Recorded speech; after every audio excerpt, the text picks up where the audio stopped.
What's up, guys? It's Ron from Ronald Rohde Law, and in this video we're going to talk about the Florida real estate market. What is the one thing that is going to doom this fantastic state? But before we do that, I want to talk about the law firm. What we do is we help commercial real estate investors buy and invest throughout the United States. In particular, I'm licensed in Florida and Texas, so smash that like button, subscribe, it's free, it helps out the YouTube algorithm. All right, let's get started. So everybody has heard about the miraculous state of Florida. What we're talking about is this beautiful beach covered. It is zero state income tax, whether you like the politics or not. Florida has been a real hotspot of population growth. Now, for a lot of charts, it tops the amount of net population increase with over 500,000 people moving into the state in terms of net population. My background is near and dear to Florida. So while I'm based here in Dallas, Texas right now, I actually went to the University of Miami for law school. So I was there for 3 years, as well as practicing law as a lawyer in South Florida for an additional 2 years. So my experience is really personal and unique to South Florida as well as Central Florida, where we go every winter. In this video, we're going to talk about what makes Florida an attractive destination for real estate investing, and what is the single biggest drawback that may impact your return, whether you should invest in Florida. So there's a few key factors that have created this perfect storm of population migration and really just general growth into the state of Florida in general. So ever since COVID and the relaxation of in-place office requirements, work from home, people have been on the move. And one of the places they have been moving to are states with zero state income tax, as well as a pleasant climate that they got them out of the Northeast, it got them out of the snowy and ice cold Midwest, and it saw them relocate to more pleasant locations. So this is the Sun Belt, this is Arizona, Nevada, Florida, got a big benefit of those. And Florida has always been a strong economy for retirees. And with COVID, it kind of got the benefit of being double-ended. You had this older population that either accelerated their retirement or they accelerated their move out of the state, and then they would early retire or early relocate down to Florida, which they wanted to make their permanent home. That's on the older demographic side.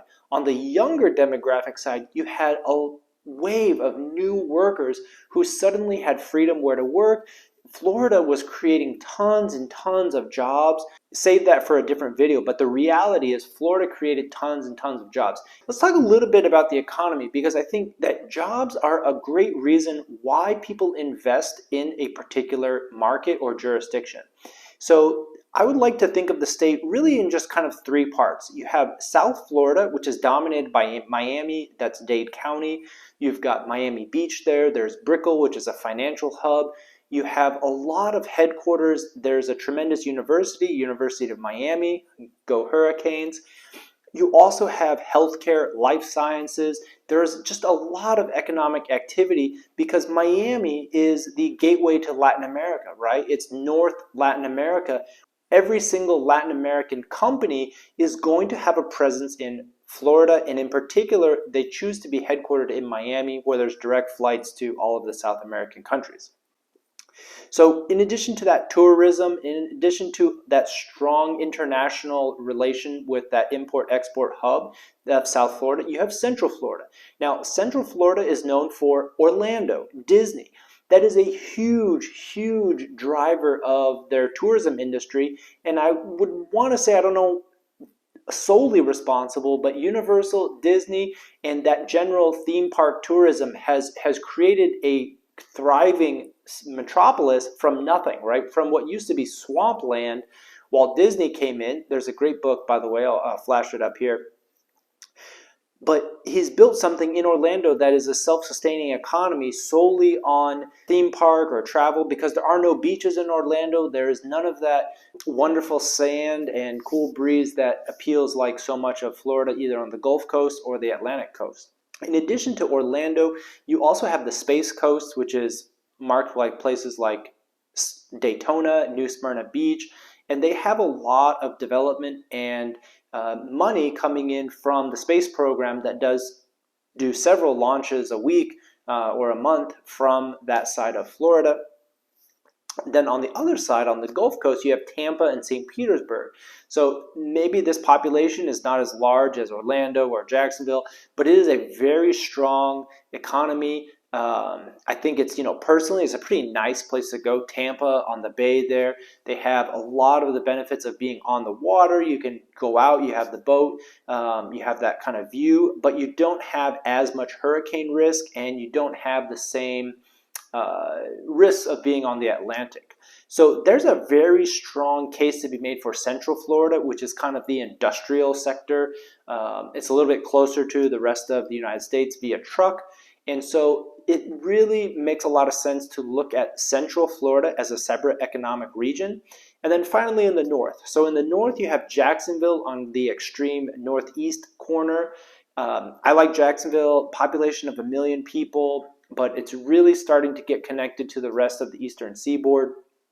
You have Tallahassee, the capital, you have Gainesville, and then to a lesser extent you have the Panhandle, which again is more tourism. It's beautiful white sand beaches. Tons and tons of people come there every year to go to the beach. So these are the three areas, and what the purpose of that overview was just to show you how diverse and how strong each segment of Florida is, and in particular, what that means for you as an investor when you're choosing where you want to invest. So those are all great reasons to invest in Florida. The number one reason you do not want to is due to insurance premiums. Okay, they've had a spate of hurricanes over the last few years, and in particular, Ian most recently has just devastated the insurers in this area.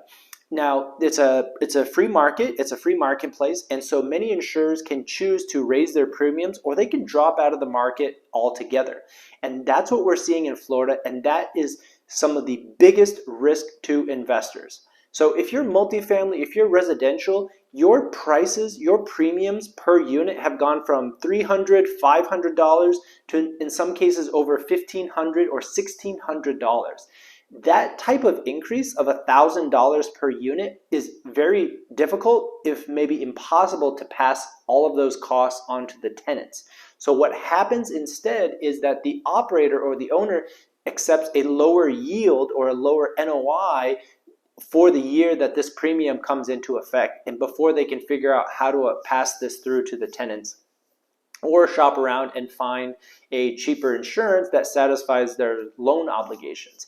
But this insurance cost is a tremendous problem. I think if you ask any lawmaker in Florida, what is their number one issue facing constituents, and it's insurance policy, it's insurance premium. This is a comprehensive policy. It's a replacement policy, so that if you get hit by a hurricane and your house or your investment building, your commercial building is flattened, this insurance company will pay out to rebuild your building.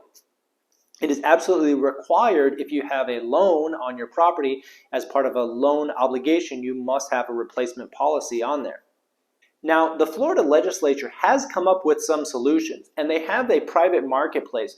While it's a little bit more expensive than pure free market used to be, at least it provides homeowners or landowners with an option, and it gives them a policy that they're able to purchase at a price that does make fiscal economic sense, but it's still not the robust marketplace of before. So in addition, what the Florida legislature has done is they have passed a long list of laws, and I'll put a link in the comments, but generally I'll just say as a lawyer, they are curtailing your rights as a landowner to file claims. So they're shortening the windows for when you have to file a claim. They're increasing the burden of proof if you are going to file a bad faith claim, which is basically saying that your insurance company is not fulfilling their obligations as an insurer to pay out. And so there's a lot of things that they can do around the edges that is away from just the premiums and the risk benefit calculus, right? Everybody's thinking that there's going to be a hurricane, it's going to happen in the next 10 years, and it's going to cause a catastrophic increase in the number of claims. But the point is, the legislature is attuned to this, and they're trying to reduce their costs of paying out claims so that they can bring some sense of balance into their insurance marketplace again. What does that mean for you? As an industrial investor, you typically have tenants on triple net leases. And what that means is they're paying your property taxes, they're paying your insurance, and they're paying your common area maintenance or operating expenses. The increase in insurance does affect you as an investor. Let me say that again. The increase in the tenant's cost of insurance does affect you because it's still increasing their net rent. And so whatever amount that the tenant is paying out of pocket, it still affects their take home and it affects their net operating income, so that on the whole, across the entire state of Florida, more and more businesses will either shrink, they'll shut down, or they'll relocate to another state where it's cheaper to do business and they can take home more money for themselves. So that's the caveat. And I think this is a huge, huge issue because most people everywhere don't live with the threat of a catastrophic storm or catastrophic natural disaster that threatens to have a $1 billion charge on a single insurance company.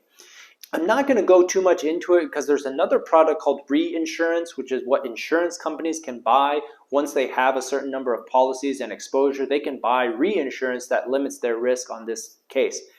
I'm not going to go into that too much, but the bottom line is that the cost of insurance is affecting the growth of Florida. And so if you are looking at Florida, it absolutely can be a great place to invest. I love a lot of the population growth that is going to fuel demand for the construction, for the maintenance, for service companies, for schooling, for transportation, all of these things where people have relocated, they're going to live there. This has become their home.